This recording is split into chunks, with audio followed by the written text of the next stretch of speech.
제대를 앞둔 육군 병장이 목 디스크 치료를 위해서 군 병원을 찾았다가 의료 장비에 쓰이는 소독용 에탄올 주사를 맞아 왼팔 마비 증세를 보이고 있습니다. 이 사건 취재한 추기성 기자와 함께 이 얘기 나눠보겠습니다.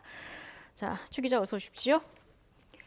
이 뉴스 보고 정말 깜짝 놀랐는데 어쩌다가 에탄올이 몸에 들어가게 된 겁니까? 네, 김 병장은 사실 지난 6월 말에 목 디스크 시술을 위해서 국군 청평병원을 방문했습니다. 신경 차단술을 위해서 조영제를 주사해야 하는데 예. 간호장교가 약품을 혼동했고 군의관도 확인을 안 한 겁니다. 그래서 국군 의무사령부는 의료 사고를 인정했는데요. 네. 군 관계자의 얘기를 한번 직접 들어보겠습니다. 네. 군의관과 간호장교의 착오였던 거예요. 실수였던 거죠.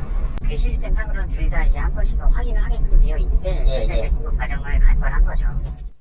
아니 그러면 조영제하고 이 에탄올 소독용 에탄올하고 같은 곳에 보관이 돼 있었던 건가요? 예, 사실은 의료 장비에 쓰는 약품하고 인체에 쓰는 약품을 한 군데 보관하면 안 되는데요. 네. 이 병원에서는 허술하게 이게 두 가지 약품을 한 군데 보관하고 있었던 예. 겁니다.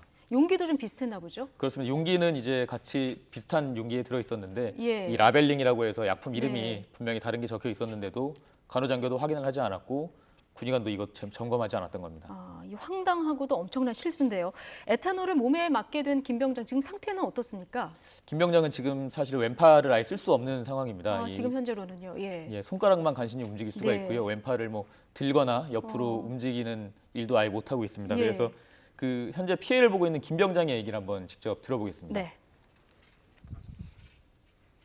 양손 쓰다가 이제 펴서 하려고 하니까 안 되는 게 너무 많더라고요. 옷 입는 것도 불편하고, 예, 막 씻을 때도 이제 막 오른쪽하고 이제 등 씻는 게 너무 불편하고. 네, 에탄올을 의료용으로 쓰는 경우에는 아주 심한 암 환자일 때만 쓰고 있습니다. 이때는 예. 특히 전문의들이 특별히 제조해서 쓸 정도로 이 주의를 기울여서 사용해야 하는데요. 예. 근데 최기성 기자 궁금한 게요. 우리가 에탄올 소독용 에탄올 하면 보통 이제 주사 맞고 난 다음에 여기 이제 소독을 해주지 않습니까? 거즈에 묻혀가지고 그런 에탄올을 생각하게 되는데 이거하고 좀 다른 건가 보죠? 지금 말씀하신 건 일반적으로 이제 사용하는 예. 소독용 에탄올인데, 저희가 상처 소독하는. 예, 그렇습니다. 네. 이번 경우에는 관절경 수술이라고 해서 예. 관절 내부를 수술할 때 내시경 장비 같이 렌즈가 달려 있는 장구를 네. 사용하는데 이 장비에 달린 렌즈를 세척하는 이 에탄올입니다. 따라서 수술 도구를 세척하는 그렇습니다. 에탄올이군요. 예. 완벽한 비의료용 아, 약품이고요. 그래서 네네. 이 에탄올이 장비를 세척하는 것이기 때문에 네. 이 세척액이 그대로 인체로 들어갔다면 굉장한 신경 손상을 일으킬 예. 수밖에 없는 겁니다. 게다가 한 70% 정도는 이 에탄올 위에 약품도 섞여 있기 때문에 더 손상이 컸을 것으로 보입니다. 이 전문의의 얘기를 한번 직접 들어보겠습니다. 예. 신경 손상이 어느 정도는 관찰되고 있다라고 볼 수 있겠죠. 모든 감각들을 받아들이는 그런 구조물인데 주변으로 어마어마한 농도의 에탄올이 퍼졌다고 한다면 네, 전문의들도 이번 사례 같은 경우는 보기 드문 의료 사고라고 이 입장을 밝혔습니다. 예. 특히 이 6개월에서 1년 정도 경과를 지켜봐야 하는데 네. 연구 장애가 남을 가능성도 사실 배제할 수 없는 연구 상황입니다. 장애가 남을 가능성도 있습니까? 이거 좀 지켜봐야 되는 거군요. 예, 그렇습니다. 6개월 정도 후에 경과를 한번 지켜보고 또 1년 후에 지켜봐야 하는데 네. 에탄올이 워낙 다량이 인체에 들어갔기 때문에 근데 에탄올 70% 이것도 다량인데 나머지 30%가 어떤 성분인지 지금 공개가 안 되고 있는 거죠? 예, 안 그래도 제가 국군 의무사 측에 예. 이 해당 약품에 대해서 점검 요청을 했는데 네. 아직까지 성분이 무엇인지 밝히지 않고 있습니다. 아, 참 답답합니다. 관련자들 징계 그리고 김 병장에 대한 보상은 어떻게 지금 진행이 되고 있습니까? 네, 군은 이제 9월 초에 징계위원회를 예. 열어서 이 징계 수위를 결정하겠다고 밝혔습니다. 또 보도가 나간 이후에 군 검찰도 수사에 착수했다고 입장을 밝혔습니다. 하지만 장애 보상 2급 판정을 받은 김 병장에게 보상금 1,000여만 원과 6개월 치료비 지원이 전부입니다. 또 예.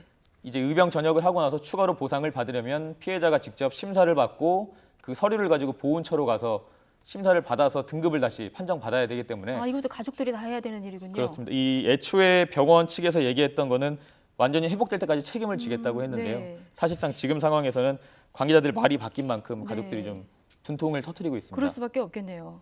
실제로 피해자 어머니의 얘기를 한번 들어보겠습니다. 예. 우리 아이는 하루하루를 한 손으로 저렇게 해가지고 하루하루 불편하게 사는데 그 사람들은 아닐 거잖아요. 그런 거 생각하면 정말 순간순간 저도 너무너무 욱하거든요. 아, 저 김 병장 어머니만 욱하는 게 아니라 지금 군에 아들을 보낸 어머니들 또 보낼 어머니들 같이 욱할 것 같은데 지금 보상에 집중하기도 모자란 시간 아니겠습니까? 네. 그런데 지금 군에서는 사건을 쉬쉬하려고 하는 그런 정황이 또 포착이 됐다면서요.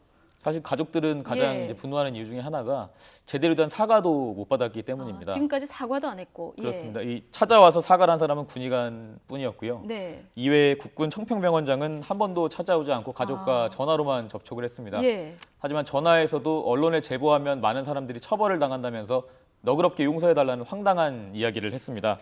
실제로 병원장이 가족과 어떤 얘기를 나눴는지 직접 한번 들어보겠습니다. 네, 언론에 공개가 되면은 많은 사람들이 처벌을 받습니다. 실수한 사람들도 조금 너그러운 마음으로 좀 용서를 해주시기 바라겠습니다. 정말 황당한 인터뷰인데요. 장애를 안고 살아갈 수도 있는 피해자가 있는데 지금 예. 저렇게 반응을 한다는 거죠. 사실상 보상보다는 이제 예. 그 사건을 좀 무마시키고 싶은 마음이 더 컸던 걸로 보입니다. 네. 자, 이뿐만이 아니라 이제 예. 인터넷에 올린 글까지 사실은 게시 중단 요청을 했던 것도 예. 밝혀졌습니다. 그 인터넷에 이제 어머니가 글도 내려달라. 그렇습니다. 예. 이렇게 지금 책임을 회피하는 모습을 계속 보이고 있는 그런 상황인데 최기성 기자는 군대 다녀왔죠. 예, 다녀왔습니다. 예. 제가 들었던 우스갯소리 가운데 이제 감기 걸려서 군 병원에 가면은 소화제를 준다 이런 얘기도 이제 우스갯소리로 나오곤 하는데 군 있을 때 치료를 군 병원에서 받아본 적이 있습니까? 좀 일반 병원하고 다릅니까? 제가 이등병 때 예. 한 10년도 더 된 얘기인데요. 이등병 네. 때 이제 진지 공사를 하다 돌이 머리에 떨어져서 CT를 촬영했어야 되는 일이 네. 있었는데 그 제가 당시에 국군 병원에 갔을 때 군 병원 군의관이 상황이 예. 급하니까 한 달 정도 있다고 CT를 찍자는 좀 황당한 얘기를 해서 제가 당시에 결국 휴가를 따로 내서 민간 병원에서 진료를 받았던 기억이 있는데요. 예. 제가 이제 10년 정도 지나서 이 비슷한 사건을 취재하면서 그 사이에 이군 의료 체계가 얼마나 바뀌었는지 사실 좀 의문이 많이 들었습니다. 예, 그렇군요. 네, 아무쪼록 이 김 병장 마비 증세가 조금 빨리 회복이 됐으면 하는 마음으로 좀 기도를 해보겠고요. 적절한 보상 사과 이건 반드시 좀 있어야 될 것 같다는 생각이 듭니다. 지금까지 사회부 최기성 기자였습니다. 고맙습니다.